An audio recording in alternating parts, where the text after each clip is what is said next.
Hello, today I am going to be exploring the topic of whether living alone can impact your success when it comes to porn addiction recovery or not. So, I have lived alone in a little, well, it's not that little actually, a reasonably sized studio apartment here in Manchester for over 8 years now. So, quite a long time. And I want to make this topic now because I don't think I'll be able to talk about this with quite as much, perhaps, authority in the future, because I'm going to be moving out soon, right? So I'm not going to be living in this studio flat much longer. We've literally just today got it sort of agreed that we are moving out. You know, we're about to pay the deposit tomorrow. We've had the referencing and all the checks and everything with the landlord and the financial checks, and we will be moving out very soon, me and my partner. So I won't be living on my own much longer, but 8 years of living alone in a studio flat, quite a long time. And so hopefully with this video, I can kind of share a perspective to anyone who is currently living alone or is considering living alone. You know, when it comes to porn addiction recovery, is it going to make a difference or not? Well, here's the thing.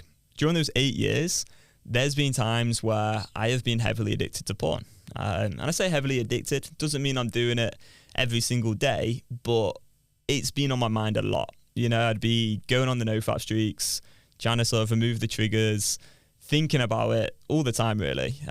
Whether it's stopping the behaviour or thinking about doing the behaviour, I've lived in quite a bad place being in the porn addiction whilst living in that studio flat. And I've lived there since I was 19, so quite a long time. Yeah, so I think the loneliness side of things is an interesting one, because like most people are probably going to tell you that to overcome your porn addiction, you need to go out there to the world and sort of make connections, make new friends, get into a relationship perhaps. I disagree. I don't really think it's relevant at all to porn addiction recovery, and that's because if you wire your brain to want to do something through the repetitive use of doing that thing many times when you've had the desires to do it in the past, then you're going to have those neural pathways in place. And so you can go out and be as social as you like, but you're still going to have those neural pathways of compulsive desire now in your brain. It's like you're now going to have these desires. And so during those 8 years living alone, there were times where I would have such an incredibly social lifestyle and I'd be out seeing friends all the time, and then going back to my apartment and then still relapsing. So yeah, sure, I would relapse quite a lot whilst living alone. But then during that time as well, you know, I've had many times where I've just like stopped watching porn entirely, and stopped all compulsive behaviours entirely whilst living there. And the only thing that's really made a difference when it comes to whether I've been in the porn addiction or sort of free from it is truly the method and my approach that is all based on what's going on inside of my own mind. And this is kind of aligned with Stoic philosophy in a way, because Stoicism teaches us to focus more on what we can control rather than what we can't control.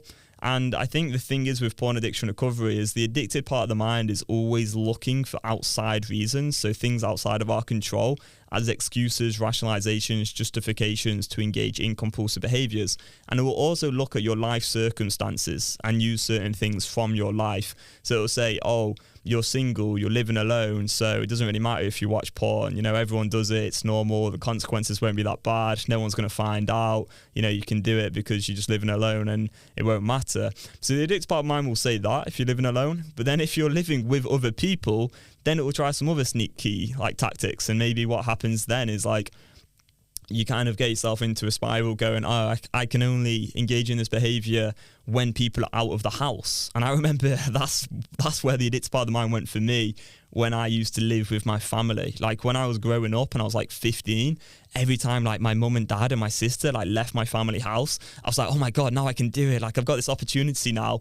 And I'd go ahead and watch porn. And that's kind of how I actually installed those neural pathways of compulsivity to begin with, is just watching porn over and over and over. Like that repetition for years is what led to me having these addictive neural pathways. So it can work both ways. Like essentially what I want to just get across is it makes no difference whether you live alone or whether you live with people, because the wiring, the neural pathways, is all going on in your mind. And during those 8 years, I was addicted to porn whilst living alone. And then I also became free of the porn addiction whilst living alone. And so it isn't about who you live with. That isn't going to impact the porn addiction at all, because the wiring is all in your brain. And I feel like I'm in a good place to talk about this topic in particular, having lived on my own for 8 years. That's why I wanted to talk about it today. And potentially in a few months' time, when I'm living with my partner, people might say, oh, well, that's why you don't have a porn addiction. It's because you live with your partner. And that's kind of why I wanted to create this video, to just be like, well, that's bullshit, because I've just lived the last 8 years on my own. Loads of that time I've been single and in the porn addiction. Loads of that time I've been single and free from the porn addiction. So, it's just not really about your life circumstances. It's about the wiring in your brain, and how do you actually change those neural pathways? How do you actually experience the discomfort of those compulsive desires without acting on them and thinking it through in a rational way, and really relating the reality of those consequences with the possibility and that choice that you have to engage in that behaviour, and connecting all those dots in your mind up together really in a very, very precise, specific way.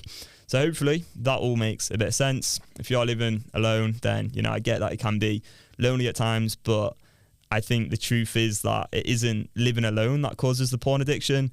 The porn addiction may cause you to want to stay living alone. Like, that was my experience, is being in the porn addiction led to me feeling very, very lonely, because I did not want to see people when I was in the porn addiction.